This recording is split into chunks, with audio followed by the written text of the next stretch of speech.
welcome to the Gunnar Vibe. We have a big North London derby coming up. Probably the biggest game of the season for Arsenal. Probably the most hated rivalry in London. Um, there's been a lot of changes or news since the last game at Brighton. Obviously, a bunch of players went to play Nations League or World Cup qualifications elsewhere. We had bad news surrounding Odegaard. It seems like he will be missing a bunch of these games. May not even be available until the next um, internal. Um, but overall, we will have very less players, or we don't really have a midfield to speak of. First choice midfield at least. Odegaard being injured, Rice being booked and carded last game.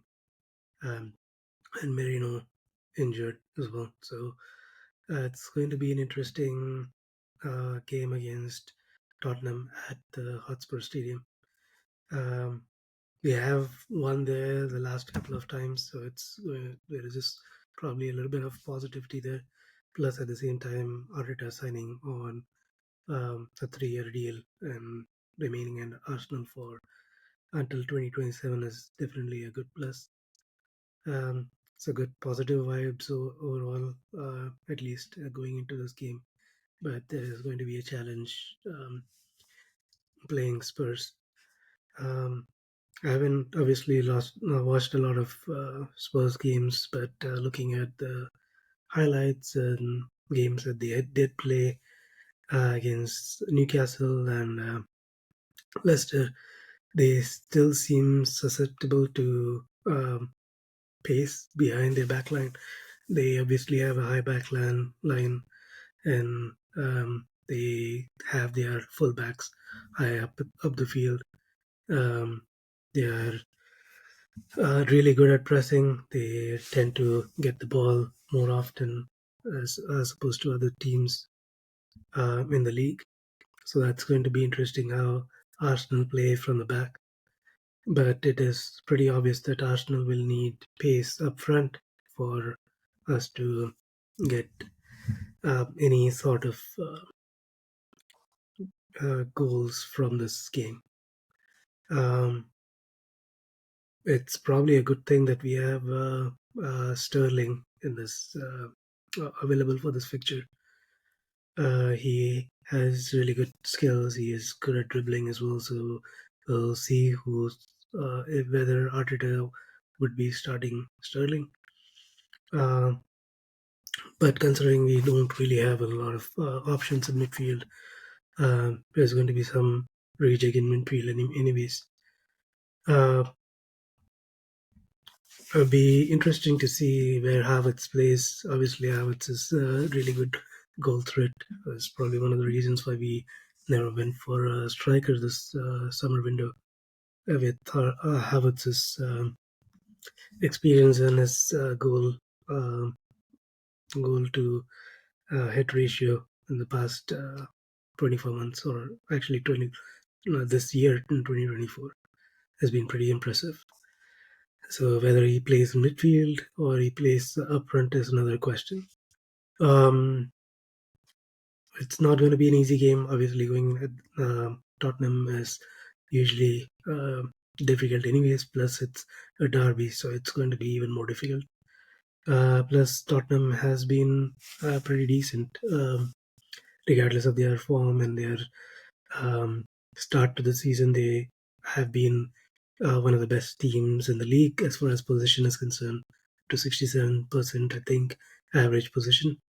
But it's I don't think it's a position that really matters. It's about how tough we are at the back, whether we concede chances or not. That would be interesting. But we have really good defense. We usually tend to not concede a lot of goals away from Emirates, anyways. So it's there's going to be some positives there. And as far as my lineup is concerned, I obviously have the same back four: Ryan goal, Ben White on right, Saliba and Gabriel in the center and Timber on the left. In the middle, I know Jorginho has not started this season, but considering this away from home, I would probably have Jorginho and Partey playing the double pivot with Havertz in the midfield role with Saka and Martinelli on the flanks. If Gabriel Jesus is fit, I'll probably start Jesus. If not, I'll go with Trossard as a false nine. But it may be that if depending on how Martinelli does, I'll be tempted to have go with Sterling from the bench, see how he does as with his also pace behind the back. But I feel there's going to be a lot of uh, counter-attacking football from Arsenal. They probably need to play a defensive block and counter against this high pressing, high line Tottenham defense.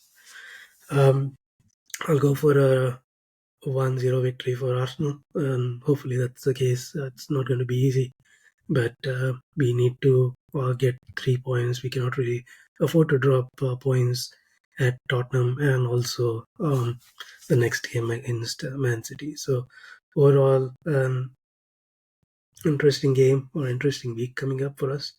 But I hope this leads to an Arsenal game. Let us know what you feel, what the lineup is, and what you feel about the scoreline and whether you feel confident going into this game. But that's my lineup and my scoreline that I've provided. Also, if you like this video and the discussion that I've had about the game coming up, feel free to subscribe and like the video. I'll talk to you after for the post match reaction. Thank you. Have a good day.